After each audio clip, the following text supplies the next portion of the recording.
Do you know that your iPhone's calculator app has more to offer than meets the eye? With a few handy tricks, you can save time and make calculations a breeze.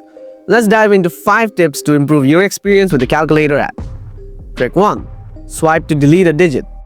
Made a mistake in your calculation? You don't have to start over. Tap on the 3-line icon at the top left corner. Simply swipe left or right on the numbers displayed to delete the last digit entered. Each swipe removes one digit, so you can keep swiping to correct your input. Trick 2. Access the scientific calculator. Need more advanced functions like exponents or trigonometry? Open the calculator app, tap on the calculator icon on the lower left corner, tap on Scientific. This unlocks the scientific calculator, giving you access to functions like sine, cos, tan, log, and more. Trick 3. Copy and paste results. Quickly copy results for use in other apps. Tap and hold on to the displayed result to bring up the copy option. Tap copy, then paste the results into the apps like Notes, Messages, or Safari. Trick 4. Use Spotlight for simple calculations.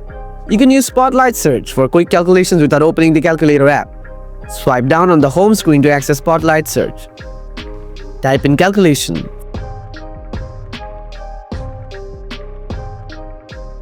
Trick 5. Repeat the last calculation. Want to repeat the last calculation without re-entering it? Open Control Center by swiping down from the top right, tap the calculator icon, and it will show the result of your last calculation. You can then reuse it or continue from where you left off. Here's a refined version of your script without the mentioned words. These tips can help you use the calculator app more effectively for everyday tasks. If you found this guide helpful, don't forget to like, subscribe, and stay tuned for more iPhone tips. Got questions? Drop them in the comments below. Thanks for watching, and see you in the next video.